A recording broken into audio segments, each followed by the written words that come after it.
हाल है यौ करियप्पा जी? सब कुशल मंगल। अपन की हाल अछि? नीक अछि।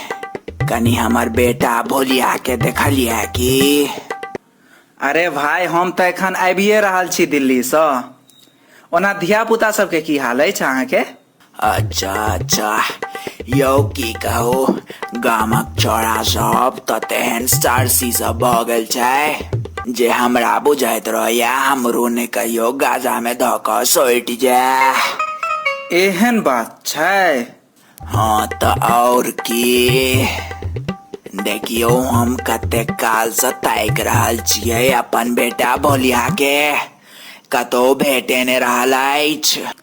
इम्हर उम्हर ने देखियो, नालिये नालिये तक ने फिरू, कतौ गाजा पी कऽ उंघरायल है। सही कह रहल छी अहाँ, हम पहिने से बड़ परेशान छी। धौ अहाँ चिंता नहीं करू, समय एते तऽ सब नीक भऽ जेतै ने। अरे भाई की कहू, शिवराइत दिन भरि दिन महादेव मंदिर में पड़ल रहले। ई तऽ नीक बात अछि ने यौ, महादेव सद्बुद्धि देथिन। हमहू सैह सोचलियै जे आब ई पक्का सुधरि गेल, मुदा बाद में पता चलल शिवराइत दिन सब महादेव के भांग गाजा चढ़बै छै ने, ताहि दुआरे ई ओतऽ पहिने से जाकऽ ओतऽ पड़ल छले। अहाँ के बेटा तो सही में मतलब एक नंबर के हपसी भेल जा रहल है यौ। बाऊ हो, हमरा किछ पाई के काम है गो, जल्दी से लाबो। कतऽ चला रहो बोलिया तू? एते काल सा हम औना रहल छी आ काका एलखिन, काका के गोर लागोन।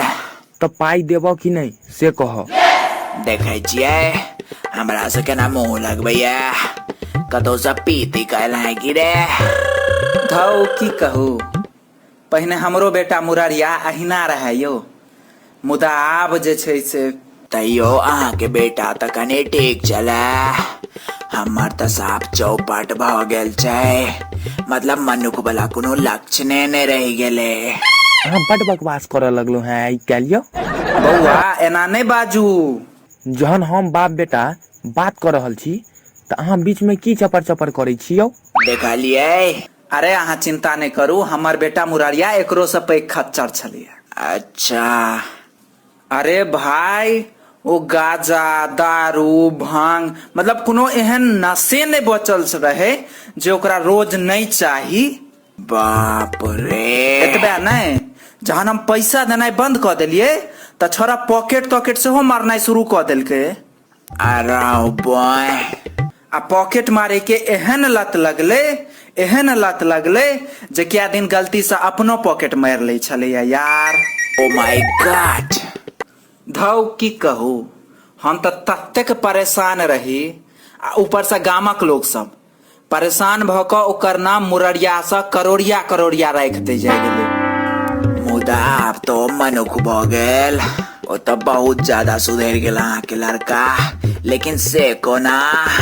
की कहू, एक दिन हम महीना दिल्ली में बैस कऽ जे छै से कनैत रही बेटे के लऽ कऽ, तहने एगो अरिपन फाउंडेशन के बच्चा भेटल आ ओ कहलक जे किया परेशान छी, तऽ कहलिए ओकरा सबटा बात। अच्छा तऽ फेर? तऽ ओ कहलक जे एकर एकै गो रास्ता छै, योग से इंसान के चरित्र परिवर्तन कैल जा सकैत अछि। फेर ओ कहलक जे अहाँ अपन बौआ के अरिपन फाउंडेशन में लऽ कऽ आउ, ओतऽ योगाचार्य स्वामी श्री रवि व्योम शंकर झा सँ भेंट करवा दियौन एक बेर। अच्छा तऽ ई के छथिन भाई? मधुबनी जिला के ढंगा पश्चिम ग्राम निवासी आदरणीय श्री योग रत्न योगाचार्य रवि व्योम शंकर झा, योग माध्यम से हिनका 3 बेर विश्व कीर्तिमान यानी वर्ल्ड रिकॉर्ड भेटल छनि। ई विश्व के सबसे आदर्श युवा छथि जिनका एतेक कम उम्र में एतेक ज्यादा योग में उपाधि भेटल छनि। अच्छा। एतबे नहीं, हिनका Atal Mithila education council of India world yoga icon 2019 में सेहो भेटल छनि, अटल मिथिला सम्मान सेहो भेटल छनि। अब अहाँ के हम कते गिनाबू? वाह। हुनके लग लऽ गेलिए, हुनके मार्गदर्शन में जे छै से हमर बच्चा आइ मतलब ओहो एकटा योग गुरु बनि गेल अछि, विदेश में कमा रहल अछि लाखों रुपया। हमर सबके जिंदगी लेकिन सुधरि गेल। ई तऽ बहुत बढ़िया काज छै। हमहू सोच रहल छी जे हमहू अपन भोलिया के जे छै से योगा में धऽ दिए। योगा करते दिमाग शांत रहते। अहाँ किछु उपाय बताबू, हम एकरा केना मार्गदर्शन करा सकै छियै? अहाँ एकटा काज करू, अहाँ अर्पण फाउंडेशन के देल गेल नंबर पर संपर्क करू मार्गदर्शन के लेल।